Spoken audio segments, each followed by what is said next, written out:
कौटिल्य का अर्थशास्त्र समझाया था ना मैंने आपको कि प्रजा के सुख में ही राजा का भी सुख होता है, और समान अवसर की बात प्रधानमंत्री कर रहे हैं।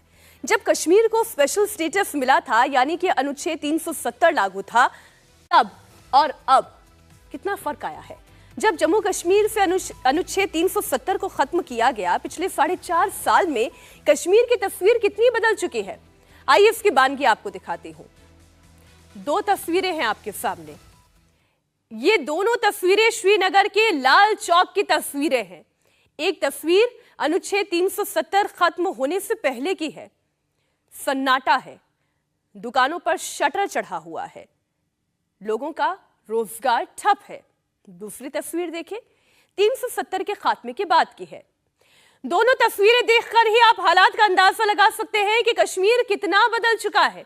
जहां लाल चौक पर पहले सन्नाटा रहता था, पर्यटक जहां जाने की हिम्मत नहीं जुटा पाते थे, भारत माता की जय और तिरंगा लहराना तो दूर की बात है, वहां सब कुछ सामान्य हो गया है। लाल चौक तो खुद ही तिरंगे रंग में रंगा हुआ है।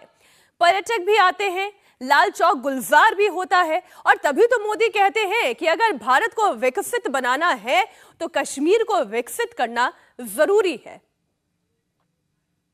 जम्मू कश्मीर केवल एक क्षेत्र नहीं है, ये जम्मू कश्मीर भारत का मस्तक है,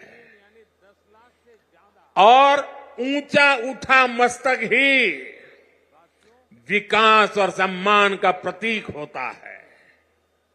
इसलिए विकसित जम्मू कश्मीर विकसित भारत की प्राथमिकता है।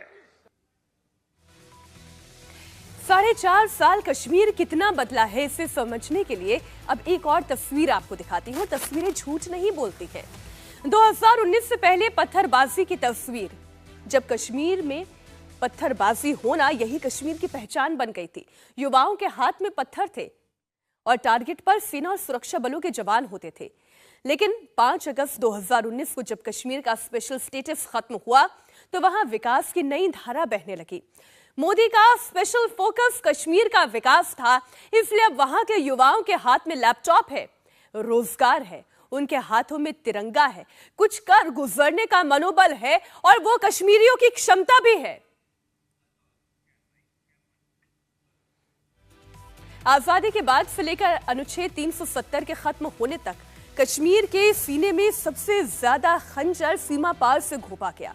आए दिन आतंकी घटनाएं होती थी, कहीं पर बम फटता था तो कहीं पर ग्रेनेड के अटैक होते थे। चैनल्स और अखबारों की हेडलाइन में आतंकी अटैक की खबरें सुर्खियां बटोरती थी।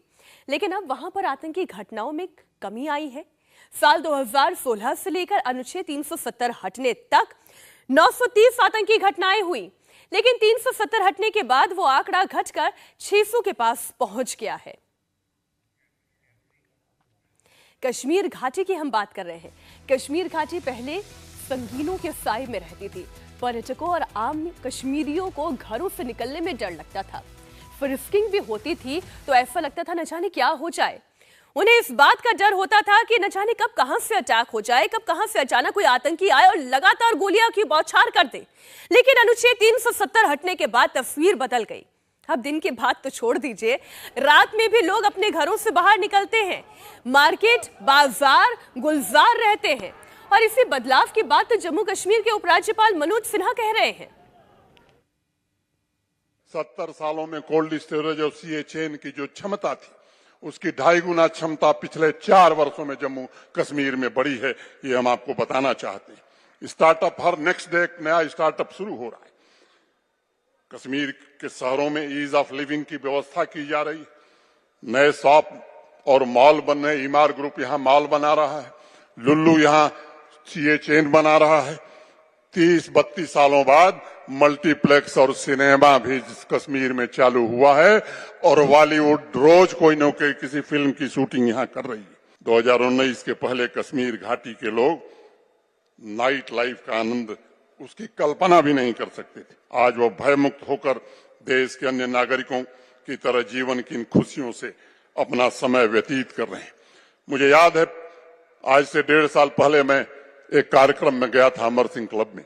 डॉक्टर करण सिंह जी उसमें थे। उन्होंने मुझसे कहा कि मनोज जी, और तो जो काम किया मोदी जी ने किया, लेकिन 32 सालों में ऐसी स्वच्छ और साफ दल हमने नहीं देखी थी। और मैं आपसे कहना चाहता हूं कि 35 सालों में ऐसा श्रीनगर भी खूबसूरत देश ने नहीं देखा था जैसा आपने स्मार्ट सिटी में श्रीनगर को बनाने में मदद की है।